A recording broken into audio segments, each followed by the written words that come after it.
इतिहास के पिछले 2 क्लासों से हम लोग जो है ब्रिटिश साम्राज्य की स्थापना जब हुई बंगाल में, तो वहाँ पर प्रमुख ब्रिटिश अधिकारी बनाया गया जिसको बंगाल का गवर्नर कहा गया, जिसमें हमने बंगाल का पहला गवर्नर देखा कौन, लॉर्ड क्लाइव।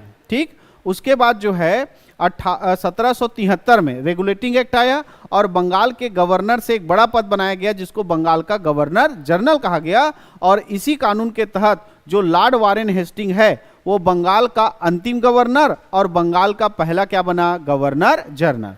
ये चल रहा था बंगाल का गवर्नर जनरल, है ना, कि इसी बीच 1833 में दूसरा चार्टर एक्ट आया और 1833 के दूसरे चार्टर एक्ट के तहत जो लॉर्ड विलियम बेंटिंग है उसको अंतिम बंगाल का गवर्नर जनरल कहा गया और उसी को ही भारत का पहला क्या बनाया गया, गवर्नर जनरल। ठीक है, तो आज हम यहां तक पहुंच चुके थे, है ना, पिछले क्लास में। तो आज हम जो है भारत का गवर्नर जनरल पढ़ेंगे। भारत का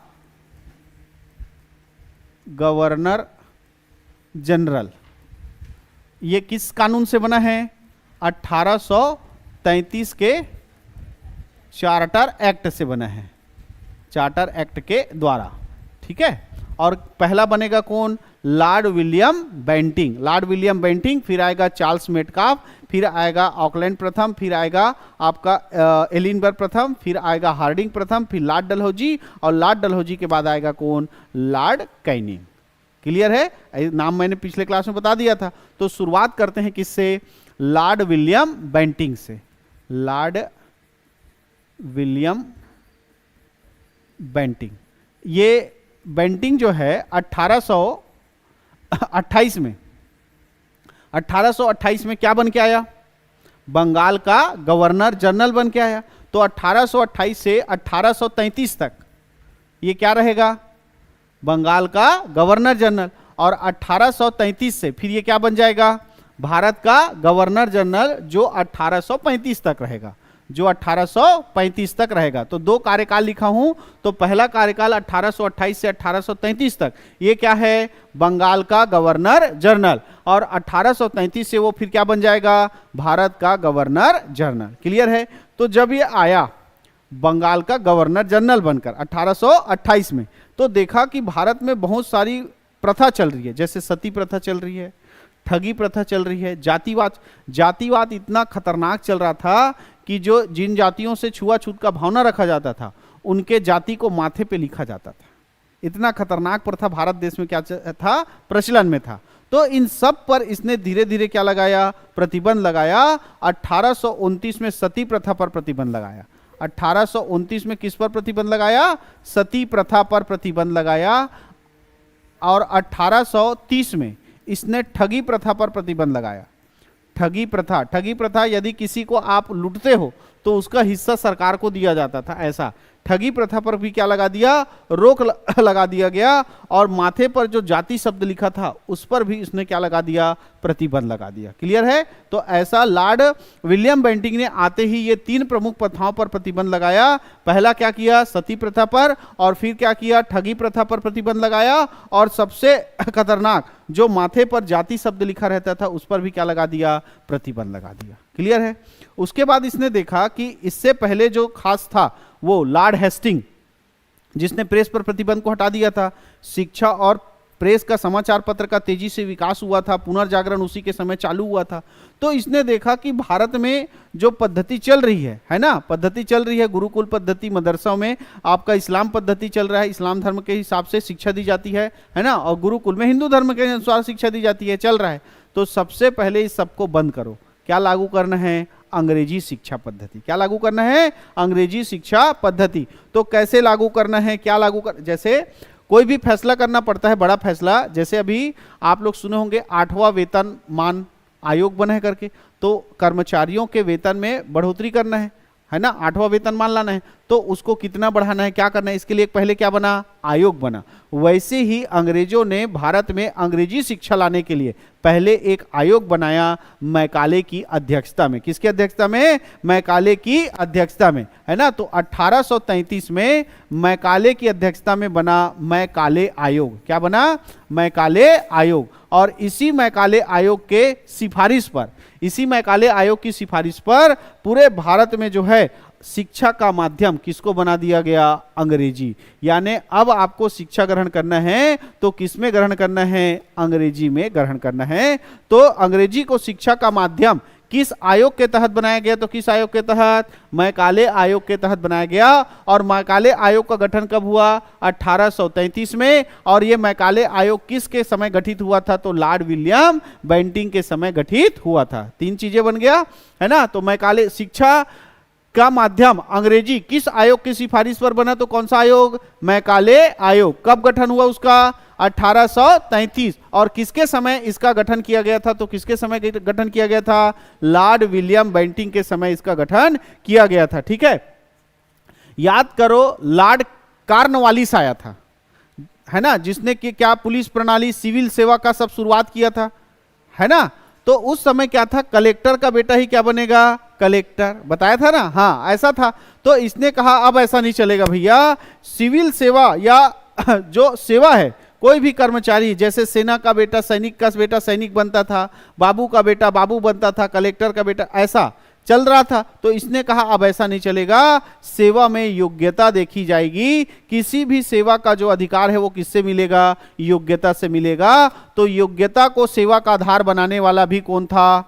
लॉर्ड विलियम बेंटिंक। योग्यता को सेवा का अधिकार, है ना, योग्यता से ही क्या मिलेगा? सेवा का अधिकार मिलेगा। पता चला कलेक्टर का बेटा अनपढ़ है तो वो कलेक्टर नहीं बनेगा भैया, जिसको पढ़ा लिखा योग्य व्यक्ति है वही क्या बनेगा? कलेक्टर।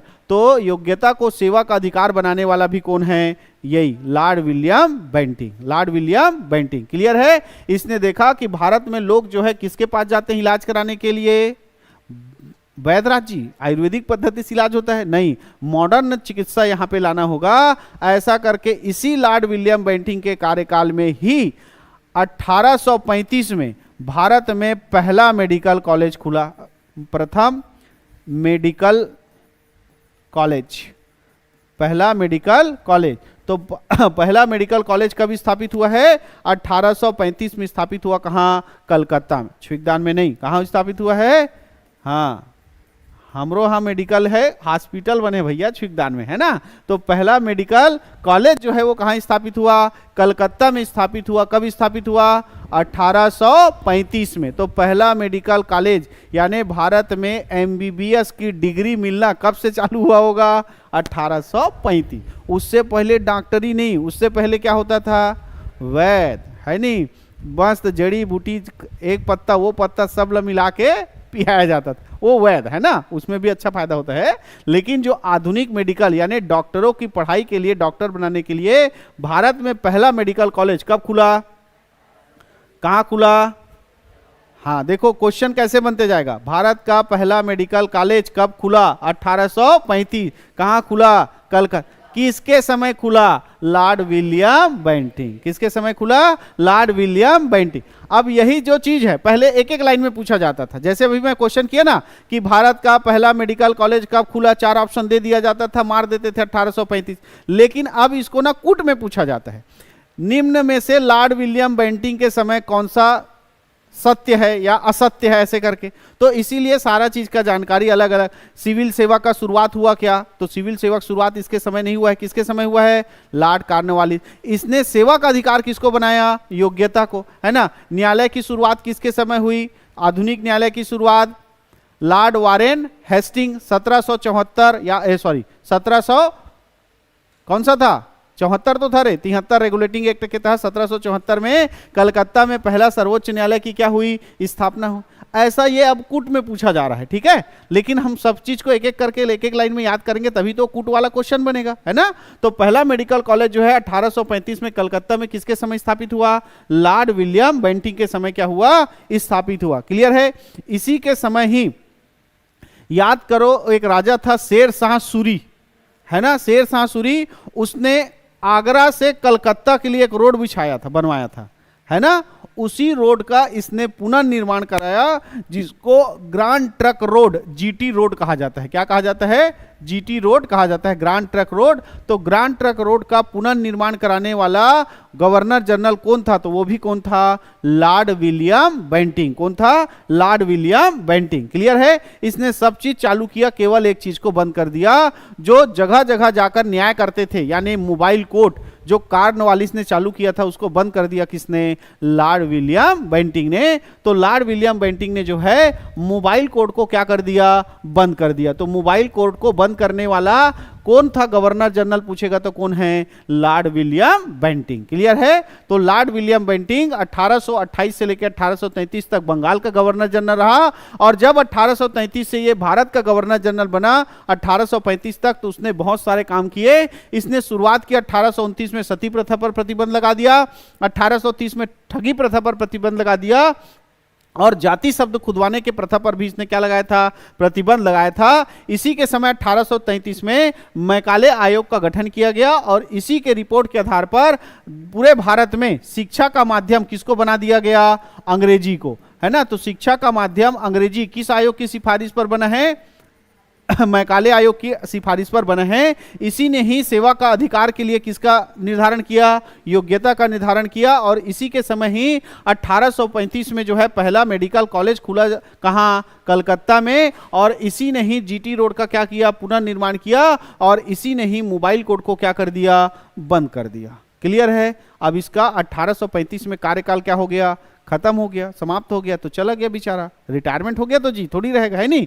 और 1835 में एक नया व्यक्ति जो है भारत का गवर्नर जनरल बनकर आया, जिसका नाम था चार्ल्स मेटकाफ। क्या नाम था? Charles Metcalfe. आप लोग सोच रहे होंगे ये ऐसे लॉर्ड क्यों लिखते हैं करके? Lord Charles Metcalfe. हम लोग क्या लिखते हैं? श्री विष्णुदेव साय, श्री विजय शर्मा, श्री अरुण साव, है नहीं। हम लोग श्री लगाकर सम्मान देते हैं, वैसे अंग्रेजी में क्या लगाकर सम्मान दिया जाता है? लॉर्ड लगा। ठीक है? तो लॉर्ड चार्ल्स मेटकाफ जो है 1835 में भारत का गवर्नर जनरल बनकर आया। ज्यादा दिन नहीं रहा, केवल एक साल, 1836 तक रहा, और इसने प्रेस पर लगे प्रतिबंध को हटा दिया। किस पर हटा दिया? प्रेस पर लगे प्रतिबंध। याद करो, किसने लगाया था सबसे पहले? Lord Wellesley. किसने लगाया था? लॉर्ड वेलेजली ने लगाया था। ठीक है? उसको किसने हटा दिया? Warren Hastings. किसने? सॉरी, लॉर्ड वेलेजली ने लगाया था, और उसको हेस्टिंग ने हटाया, लॉर्ड हेस्टिंग ने हटाया। उसके बाद उसको किसने लगा दिया? एडम्स, जॉन एडम्स ने उस पर क्या लगा दिया? प्रतिबंध। वो प्रतिबंध लगा, अच्छा भैया। और उस प्रतिबंध को हटाया किसने? चार्ल्स मेटकाफ ने। इसने प्रेस पर लगे प्रतिबंध को, प्रेस पर प्रतिबंध को क्या कर दिया? हटा दिया। प्रेस पर प्रतिबंध क्या कर दिया? समाप्त कर दिया। इसीलिए इसको भारतीय प्रेस का मुक्तिदाता कहा जाता है। क्या कहा जाता है? भारतीय प्रेस का मुक्तिदाता।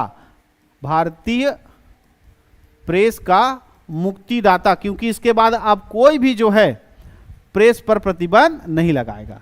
तो प्रेस, है ना, प्रेस का, भारतीय प्रेस का मुक्तिदाता कौन कहलाता है? तो कौन कहलाता है? Charles Metcalfe. कौन कहलाता है?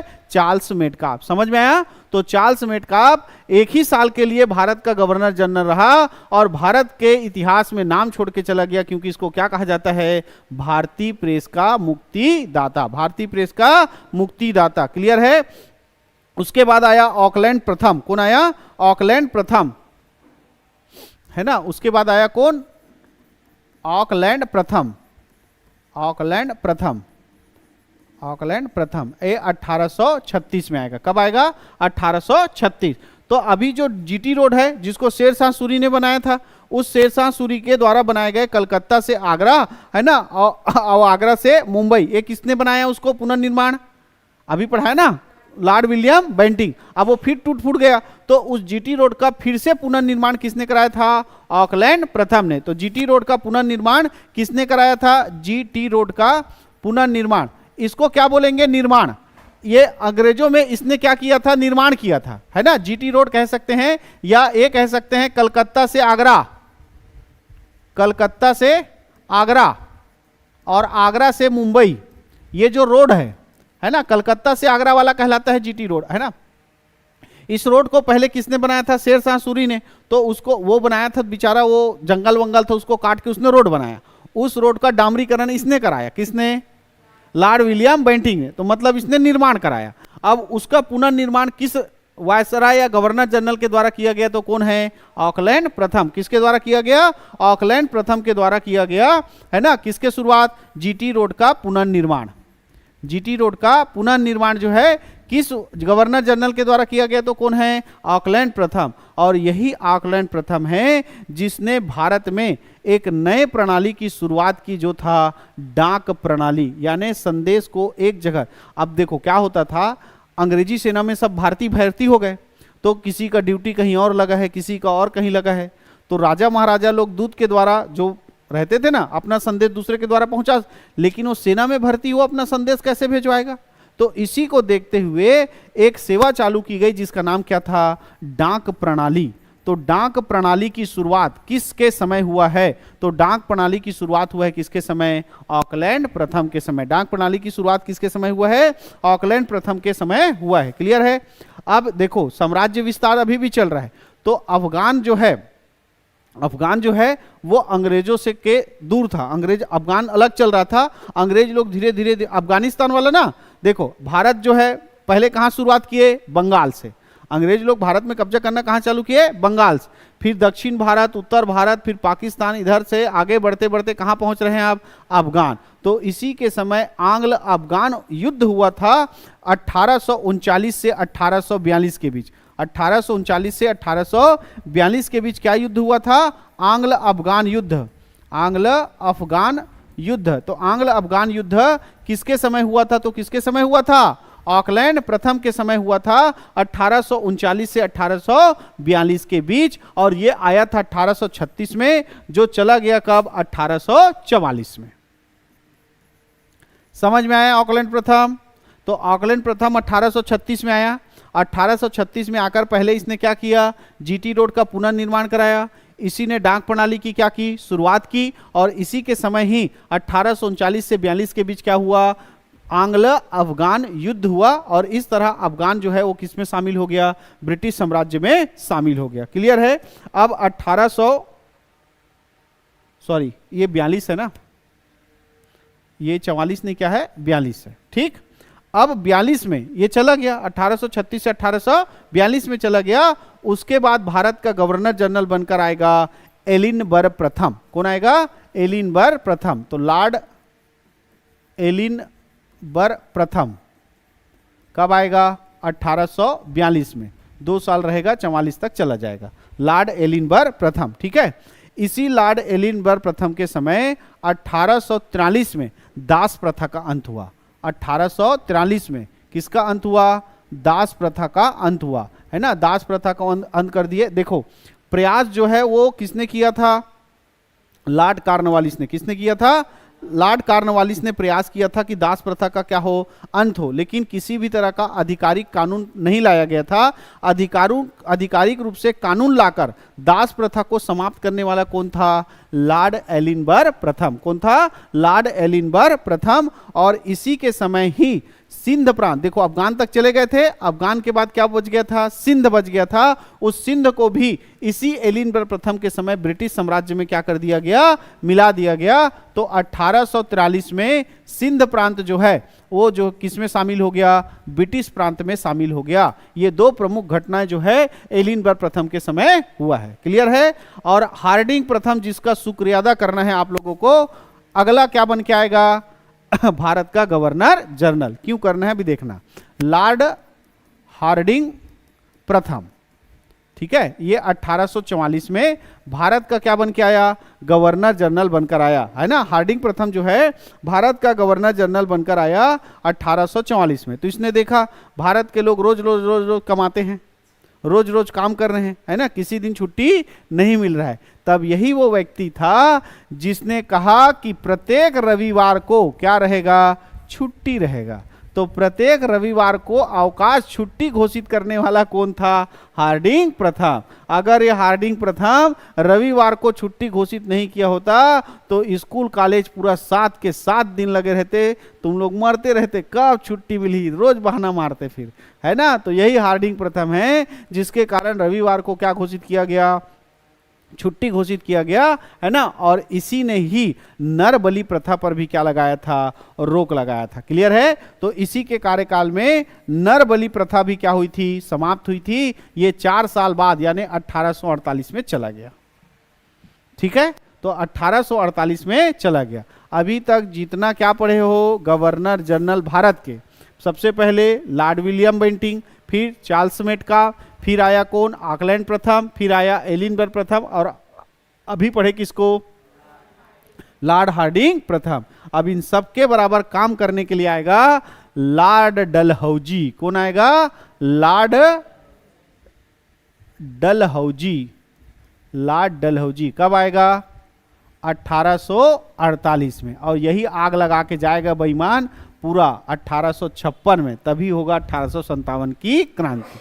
इसने अच्छे अच्छे काम भी किए हैं और इसी ने ही पूरे भारत के राजाओं को उकसाया था कि अंग्रेजों के खिलाफ क्या करो, लड़ाई। पूरा आग लगा के कौन जाएगा? लॉर्ड डलहौजी। देखो क्या क्या, पहले इसका काम पढ़ लेते हैं कि इसने क्या क्या किया था। ठीक है, तो इसने ये आया कब? 1848 में। 1848 में आया।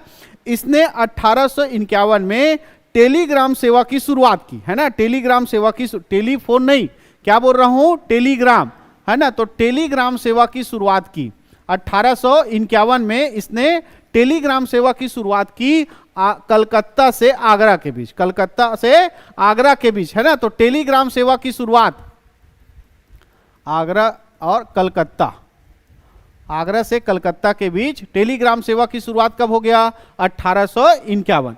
1852 में जो डाक सेवा चल रहा था वो फ्री ऑफ कॉस्ट चल रहा था। क्या चल रहा था? Free of cost. कि सेना में अंग्रेजी सेना में जो भी भारतीय है वो फ्री में क्या भेज सकता है? चिट्ठी भेज सकता है अपने परिवार को, या परिवार वालों का चिट्ठी आ सकता है किसका?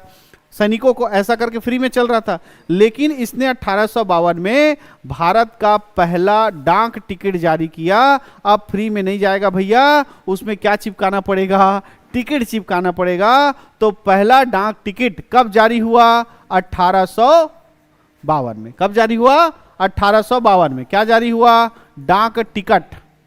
डाक टिकट, है ना। डाक टिकट जो कितने पैसे का था? 2 पैसे का। कितने पैसे का था? 2 पैसे। अभी जब टिकट लेते हो नहीं तो 1 रुपया, 5 रुपया, 10 रुपया ऐसे आता है। हाँ हाँ। और जिस किसी को भी अपना जैसे डाक टिकट देखते हो तो डाक टिकट लेते हो तो उसमें किसी का फोटो लगा होता है, देखो नहीं रे?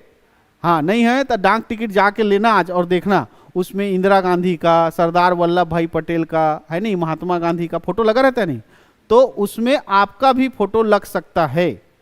अगर चाहो अपने नाम, अपने फोटो के साथ डाक टिकट बनाना चाहते हो तो आपके फोटो के साथ भी डाक टिकट लग सकता है। इसके लिए पोस्ट ऑफिस एक योजना चला रही है माई स्टाम्प करके, है ना। इस योजना के तहत शायद 300 कुछ रुपए है, ये आप पे करोगे तो आपको पूरा एक सीट मिलेगा, है ना। एक सीट मिलेगा जिसमें आपका फोटो रहेगा। ठीक है, अगर आप लोग को देखना है तो क्लास के बाद दिखाऊंगा मेरा वाला। ठीक है, चलो।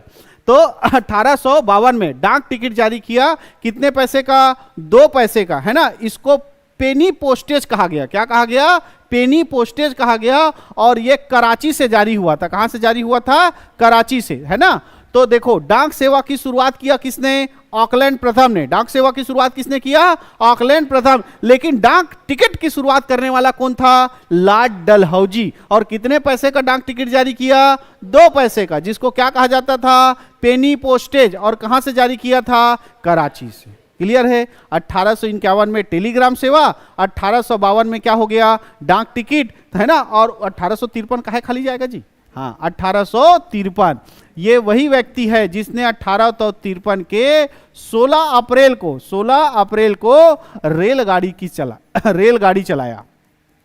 तो रेलगाड़ी की भी शुरुआत भारत में किसके समय हुआ? लॉर्ड डलहौजी के समय हुआ। भारत में पहला रेलगाड़ी 16 अप्रैल 1853 को महाराष्ट्र का जो मुंबई है उसके थाने के बीच चला था। कहां चला था? मुंबई से थाने के बीच।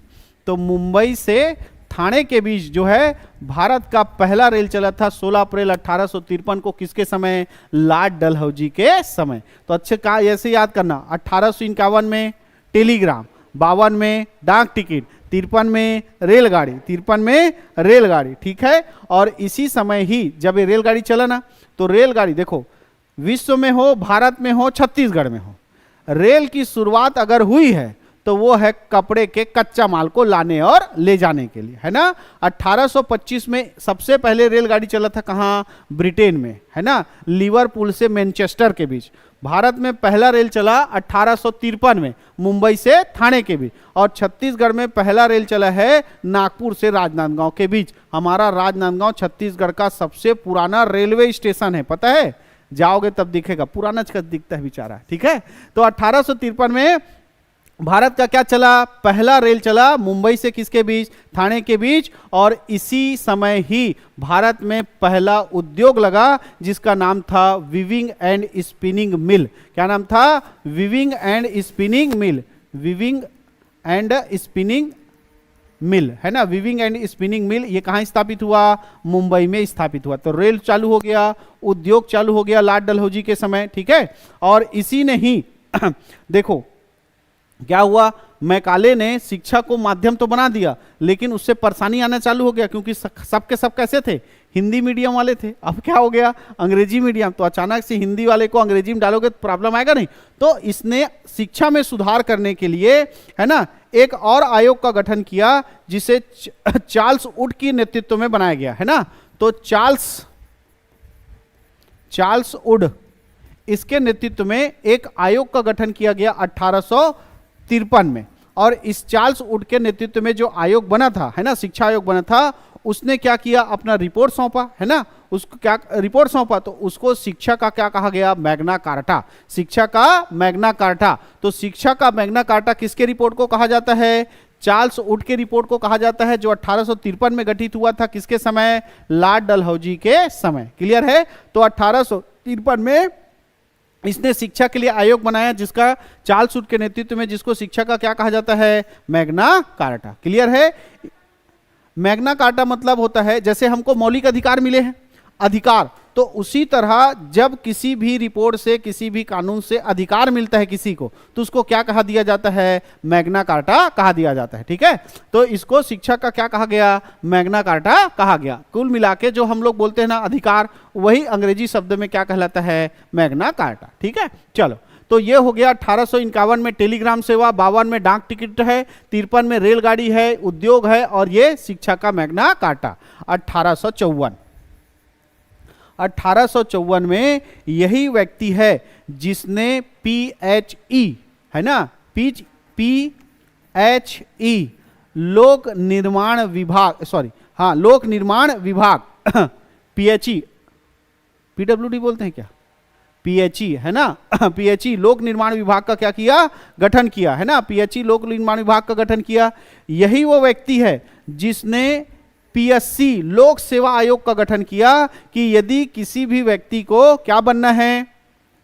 अधिकारी बनना है। ब्रिटिश शासन काल में अधिकारी बनना है, कलेक्टर बनना है, तहसीलदार बनना है, सब चालू हो गया है। तो ये सब बनने के लिए आपको क्या दिलाना पड़ेगा? PSC दिलाना पड़ेगा। तो उसको बनाने वाला भी कौन है? लॉर्ड डलहौजी, ठीक है। कौन है? लॉर्ड डलहौजी। और इसी ने ही एक रेजिमेंट बनाया जिसका नाम है गोरखा रेजिमेंट। क्या बनाया? गोरखा रेजिमेंट। तो PHE और गोरखा रेजिमेंट का निर्माण कब हो गया? 1854 में, ठीक। इतना काम किया है बेचारा, तो एक साल आराम करने दो। कौन सा? 55। 1855 में कोई काम नहीं है। 1856 इसने देखा कि लंदन विश्वविद्यालय है, तो लंदन जैसा विश्वविद्यालय भारत में भी होना चाहिए। तो लंदन जैसा विश्वविद्यालय इसने भारत में एक नहीं, दो नहीं, कितने जगह स्थापित किया? 3 जगह, मुंबई, कलकत्ता और मद्रास। मुंबई, कलकत्ता और मद्रास। तो मुंबई, कलकत्ता और मद्रास में क्या स्थापित किया? विश्वविद्यालय। तो लंदन विश्वविद्यालय के तर्ज पर भारत में 3 विश्वविद्यालय कहां कहां स्थापित किए गए? 1856 में मुंबई में, कलकत्ता में, और कहां? बॉम्बे में स्थापित किया गया। क्लियर है। काम याद आ गया पूरा। 1851 में टेलीग्राफ की शुरुआत, 1852 में डाक टिकट की शुरुआत, 1853 में रेलगाड़ी की शुरुआत, उद्योग लगा weaving and spinning mill Mumbai में, ठीक है। और 1853 में ही चार्ल्स वुड के नेतृत्व में शिक्षा के लिए आयोग बनाया गया, शिक्षा आयोग, और उसी के रिपोर्ट को क्या कहा गया, शिक्षा का मैग्ना कार्टा। 1854 में इसने लोक निर्माण विभाग बनाया, पीएससी बनाया, लोक सेवा आयोग, और गोरखा रेजिमेंट का भी क्या किया, स्थापना।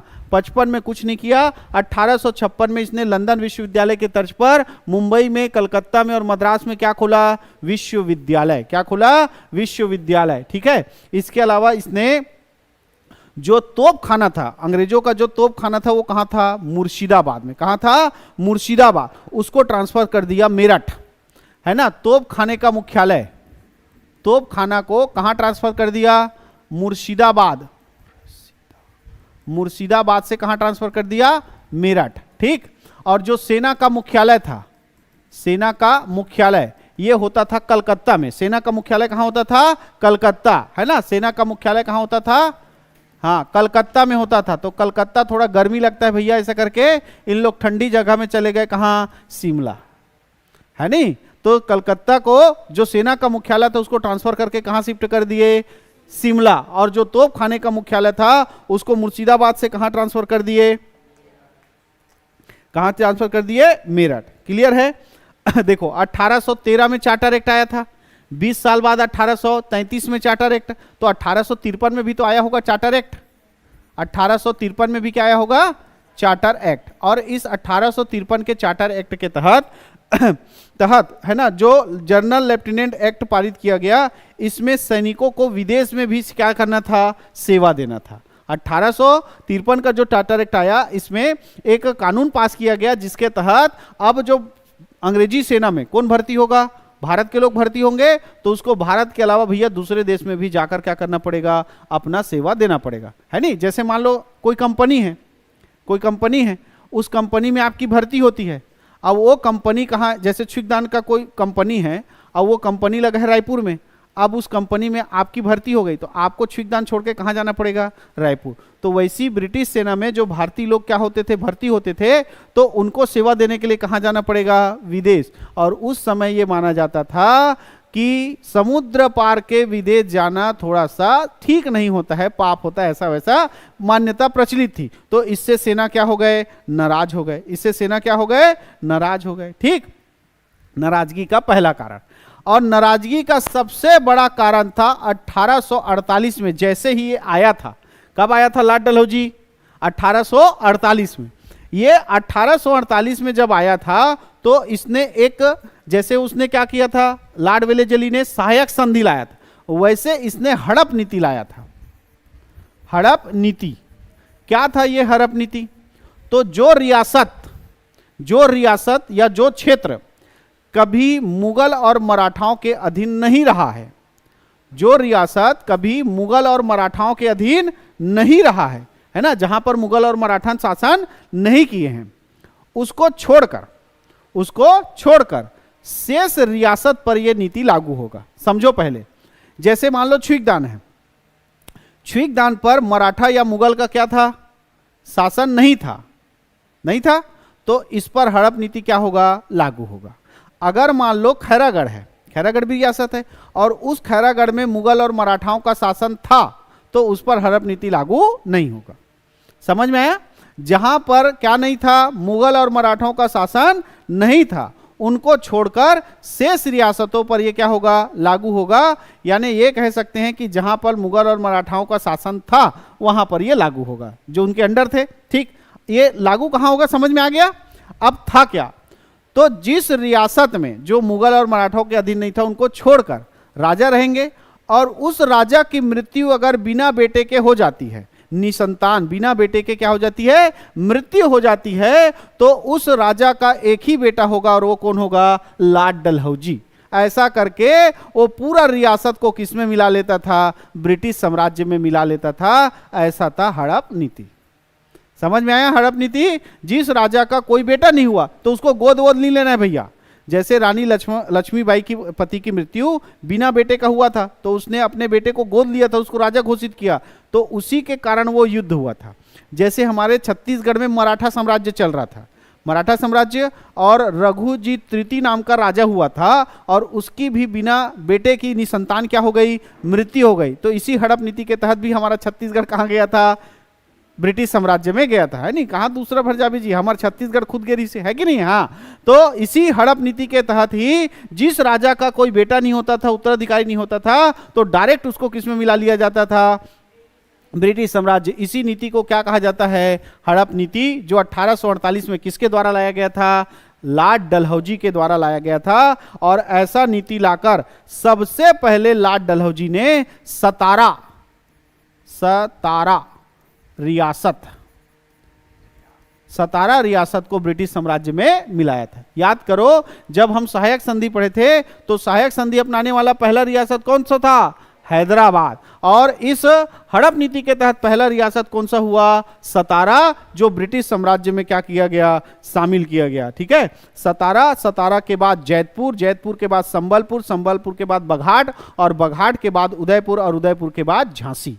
ऐसे लाइन से जो है रियासतों को इस हड़प नीति के तहत जो है पूरा किसमें शामिल किया गया था, ब्रिटिश साम्राज्य में। सबसे पहले कौन सा था, सतारा, सतारा के बाद जैतपुर, जैतपुर के बाद संबलपुर, संबलपुर के बाद बघाट, और बघाट के बाद उदयपुर, बघाट के बाद कौन है, उदयपुर, उदयपुर के बाद, और झांसी के बाद अपना छत्तीसगढ़ किसमें था, नागपुर। इसी नागपुर के तहत हमारा छत्तीसगढ़ भी किसमें चला गया था, ब्रिटिश रियासत में, इस हड़प नीति के तहत चला गया था। क्लियर है। तो ये था हड़प नीति, जिसने भारतीय राजाओं को अंग्रेजों के खिलाफ बहुत ज्यादा क्या कर दिया, रुष्ट कर दिया, और भारतीय राजा जो है अंग्रेजों के खिलाफ लड़ाई लड़ने के लिए क्या करने लगे, सोचने पर मजबूर हो गए। क्लियर है। इसके अलावा राजाओं को पेंशन और पदवी मिलता था, राजाओं को पेंशन और पदवी मिलता था। याद करो, जब हमने इलाहाबाद की संधि पढ़ा तो मुगल बादशाह शाह आलम को पेंशन पर भेज दिया गया, अवध के नवाब को पेंशन दिया गया। ऐसा अंग्रेज लोग क्या करते थे, राजाओं को पेंशन देते थे। उस पेंशन को भी लॉर्ड डलहौजी ने बंद कर दिया, लॉर्ड डलहौजी ने पेंशन को भी क्या कर दिया, बंद कर दिया। क्लियर है। और इसने विधवा विवाह अधिनियम लाना चाहा, इसने विधवा विवाह अधिनियम लाना चाहा कि विधवा हुई महिलाओं का भी क्या हो सकता है, विवाह हो सकता है, जो हिंदू परंपरा में नहीं मान्य है। इस समय मान्य था क्या, नहीं। तो इन सब कारणों के कारण से पूरा जो भारतीय समाज है, भारत के जो राजा हैं वो रुष्ट हो गए, भारत के राजा जो है रुष्ट हो गए। ये चुपचाप इसका कार्यकाल खत्म हुआ 1856 में, ये बोरिया बिस्तर बांधा और चला गया। पूरा आग लगा के कौन चला गया, लॉर्ड डलहौजी।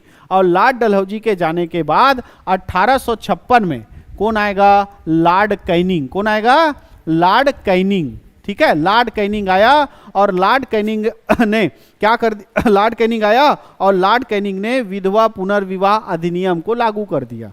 विधवा पुनर्विवाह को क्या कर दिया, लागू कर दिया। ठीक है। इसी समय जो है, जो मंगल पांडे हैं उसको फांसी हो गई, मंगल पांडे को क्या हो गई, फांसी हो गई। और इसी मंगल पांडे को फांसी होने के कारण वही तत्कालिक कारण बना, और सैनिकों ने क्या कर दिया, विद्रोह कर दिया, जिससे पूरे भारत में क्या चालू हो गया, 1857 की क्रांति। तो 1857 की क्रांति किसके समय हुआ है, लॉर्ड कैनिंग के समय हुआ है ना। 1857 की क्रांति किस गवर्नर जनरल के समय हुआ है, तो कौन है, लॉर्ड कैनिंग। ठीक है। अब 1857 की क्रांति हुई, जैसे भी उसको अंग्रेजों ने क्या कर दिया, समाप्त कर दिया, है ना। तो ब्रिटेन के लोग सोचने लगे, ब्रिटेन का जो राजा था वो सोचने लगा, महारानी थी, वो सोचने लगी कि भारत में अगर पूरा पावर गवर्नर जनरल को दिए हैं तो भारत का पूरा इन लोग सत्यानाश कर दिए हैं, तभी तो भारत के लोग हमसे क्या हैं, नाराज हैं। और 1857 की क्या हुई, क्रांति हुई। तो महारानी विक्टोरिया, उस समय महारानी कौन थी, विक्टोरिया।